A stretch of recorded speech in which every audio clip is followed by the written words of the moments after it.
Bonjour à toutes et à tous et bienvenue pour cette nouvelle vidéo embarquée, petite vidéo pour réagir par rapport à quelque chose qui est en train de se passer, qui est assez étrange, voire ubuesque. Vous l'avez vu, des ballons qu'on utilise souvent pour faire de l'étude, de l'analyse en haute atmosphère, pour des questions météorologiques, scientifiques. Euh, Ballon chinois qui s'est retrouvé au-dessus du territoire américain.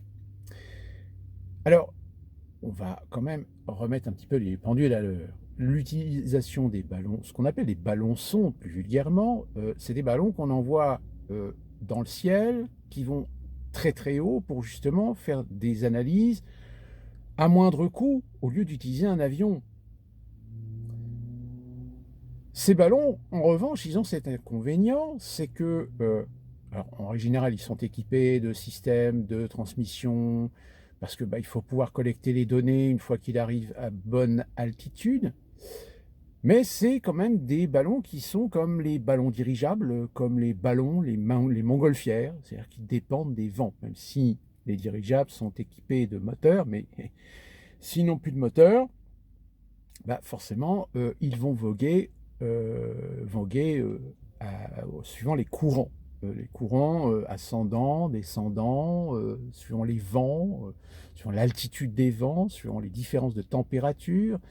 Euh, donc les ballons sondes n'échappent pas à cette règle. Donc du coup, le fait qu'il y ait un ballon sonde chinois qui se retrouve sur le territoire américain, c'est pas surprenant, c'est hasardeux, c'est une coïncidence. Maintenant qu'on en fasse tout un pataquès, voire même, je dirais à la limite, oh bah tiens le ballon, tiens il y a un ballon qui est là au-dessus du territoire, qu'est-ce qu'on fait? C'est à qui le ballon? On ne sait pas. Bon de toute façon il viole l'espace aérien, donc on le descend. Je veux dire, il y a des procédures. Ne croyez pas que sous prétexte, parce que tout d'un coup on découvre qu'il y a un ballon qui circule dans l'espace aérien français, que tout d'un coup on va se poser des questions, on va essayer d'appeler à droite à Pierre-Paul Jacques pour savoir le ballon il est à qui maintenant. Non, il y a des procédures. Il y a des procédures justement que quand vous utilisez un ballon atmosphérique, vous devez faire une déclaration.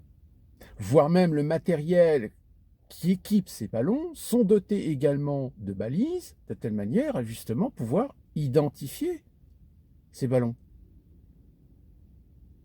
Donc à partir de là, j'ai envie de dire, est-ce qu'on ne vous prend pas pour des cons? Donc résumons, soyons clairs. Les ballons sondes, même à usage scientifique, logiquement, ça doit pouvoir être utilisé selon des normes, selon des règles, de telle manière à justement éviter de foutre le bordel dans l'espace aérien d'un pays. Donc ce fameux ballon sonde, dont on notera quand même que les Américains ont mis un petit peu de temps pour les descendre, euh, était très aisément identifiable. Tellement identifiable que, en effet, les Chinois ont été bien forcés d'admettre que c'était bien un de leurs ballons sondes. Mais encore une fois, qui peut penser qu'on peut envoyer des ballons sondes ou des ballons avec des équipements, quels qu'ils soient, au-dessus du territoire américain, en sachant que, oui, il existe certains courants des vents dominants en altitude qui te permettent éventuellement de te dire, tiens, si on le lâche là, peut-être qu'avec les vents, il finira par atterrir à tel endroit. Oui, c'est tout à fait possible. Mais est-ce que de là à croire que les Chinois l'ont fait sciemment? Pas sûr. Sauf qu'il y a deux ou trois autres événements qui se sont produits euh, au-dessus du Michigan et au-dessus de Toronto au Canada. Et là, étrangement, on nous dit, voilà, on a descendu des objets non identifiés. Alors je rappelle, objets non identifiés, ça ne veut pas dire forcément des soucoupes volantes. OVNI, que je sache, veut dire objet volant non identifié. L'équivalent américain étant UFO, Unidentified Flight Object. Donc c'est souvent la dénomination euh, administrative de référence qu'on attribue à des objets, y compris à ce que certains considèrent être des soucoupes volantes ou des vaisseaux spatiaux extraterrestres. Mais alors, ce qui est assez amusant, c'est que vous remarquerez qu'on vous dit, oui, on a descendu des objets, Alors, est-ce que ce serait éventuellement des soucoupes volantes? Est-ce que ça serait des extraterrestres? Ben ouais. Vous savez, aux États-Unis, je vous l'ai dit, c'est un pays où on a cultivé l'infantilisation. Et que cette infantilisation, doublée d'un certain émotionnel exacerbé, réussit à contribuer à valider ou colporter des mythes et légendes. Après tout, aux États-Unis, vous avez bien des Américains qui sont convaincus que la Terre est plate. Mais qu'est-ce que vous voulez y faire? Ça reste quand même une extrême minorité de gens. Mais quand on a envie de s'amuser, à faire croire aux gens qu'il y a eu tel ou tel événement, c'est évidemment vers ces gens-là qu'on s'oriente et qu'on les expose médiatiquement, qu'on les met sur le devant de la scène pour les instrumentaliser et finalement réussir à obtenir un effet escompté. Eh bien, actuellement, vous êtes en train d'assister exactement à ce qu'ils ont l'intention de faire croire à des gens. C'est-à-dire que tout d'un coup, on exacerbe les peurs, les craintes des gens, si bien que maintenant, ils vont se regarder, vont être un petit peu plus attentifs à ce qui se passe dans le ciel, et tout d'un coup, hop, dès qu'ils vont voir une météorite ou je vous en donne la démonstration. En France, vous avez peut-être vu cette vidéo au-dessus de ma ville natale, Rouen, où tout d'un coup, ah, voilà, regardez, il y a un objet bizarre au-dessus de Rouen, etc. Ça a été filmé. Oui, il y a des vidéos. Ouais. Donc, quand vous regardez des vidéos, ce n'est ni plus ni moins qu'une météorite ou une entrée de météorite dans l'atmosphère. On en a tous vu. Moi aussi, j'en ai vu plein. Certaines plus lumineuses que d'autres, selon leur consistance, selon leur composé. Mais est-ce que ça prouve qu'il se passe quelque chose? Non. Ça ne veut rien dire. Pourquoi? Parce que c'est des cas isolés.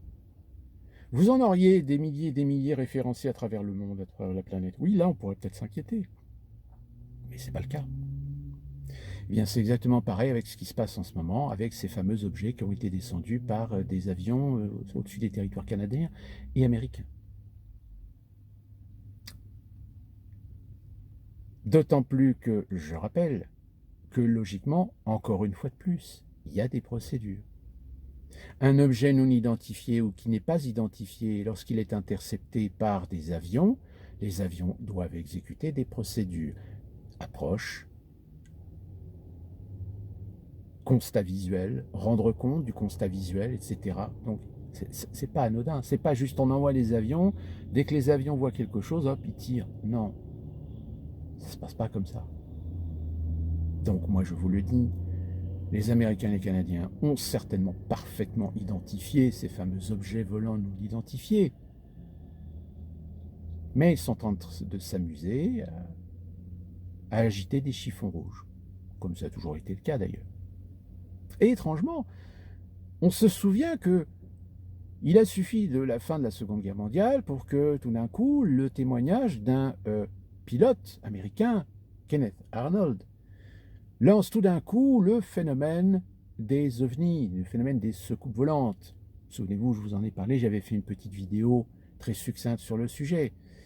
Sujet qui fait toujours aussi polémique entre certains qui ont l'esprit assez cartésien et ceux qui veulent y croire, au point d'en perdre justement la raison, d'en perdre l'objectivité. Oui, les scientifiques, dont certains très connus, très réputés, le disent. Oui, sur l'ensemble de tout ce qu'on a pu étudier, il y a entre 2 et 5% dont on n'a pas de réponse, dont on ne peut pas apporter de réponse, que ce sont des phénomènes inexpliqués. Mais de là à tirer un trait entre phénomène expliqué et soucoupe volante, il y a quand même une sacrée marge. Mais dans les années 50, les Américains et les Soviétiques se sont amusés à faire croire aux petits hommes verts. Et c'est entré dans la culture urbaine, dans les mythes, dans les légendes, parce qu'on sait que fatalement, il y a des gens qui vont rentrer dans ce délire, dans ces affaires. Ils vont vouloir y croire, absolument. Et vous savez que c'est des gens qui, lorsqu'ils sont hyper dans l'hyper-conviction, sont capables parfois même de convaincre d'autres gens, qui eux-mêmes sont capables de convaincre, etc., etc., etc. C'est exactement le même principe que la propagande.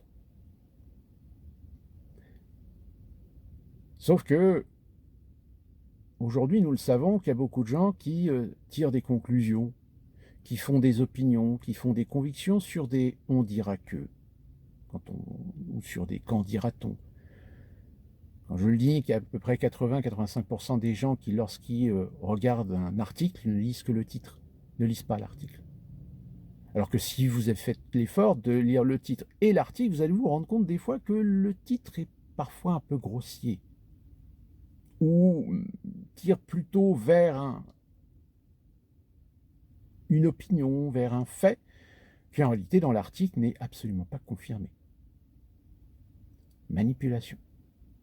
Eh bien, ce que sont en train de faire les Américains et les Canadiens avec leurs histoires d'objets volants non identifiés qu'ils ont interceptés, etc., et que, évidemment, derrière, qu'est-ce qu'on voit? On voit des tas de presse qui commencent à revenir sur les ovnis, les extraterrestres, etc. Eh bien, ne tombez pas dans le piège.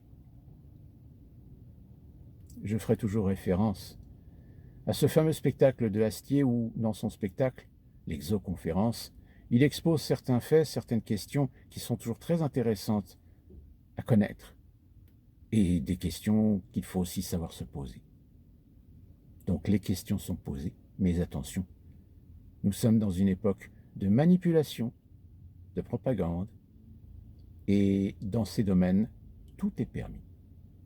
Sur ce, portez-vous bien, et d'ici qu'on se retrouve pour une prochaine vidéo, à très bientôt. Juste en aparté, je vous mettrai en description des liens de 2 vidéos. La première, celle du juste milieu, que je vous invite à voir immédiatement parce qu'il vous explique l'arnaque occurrence. Il va tout vous expliquer.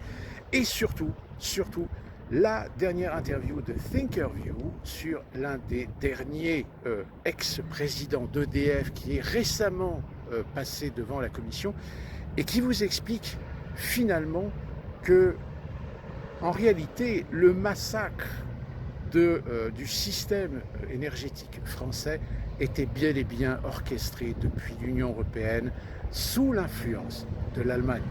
Alors attention, prenez votre temps parce que c'est des vidéos qui sont évidemment, surtout celle de Thinkerview, qui est assez longue. Et d'ici là, on se retrouve pour une prochaine vidéo. Portez-vous bien.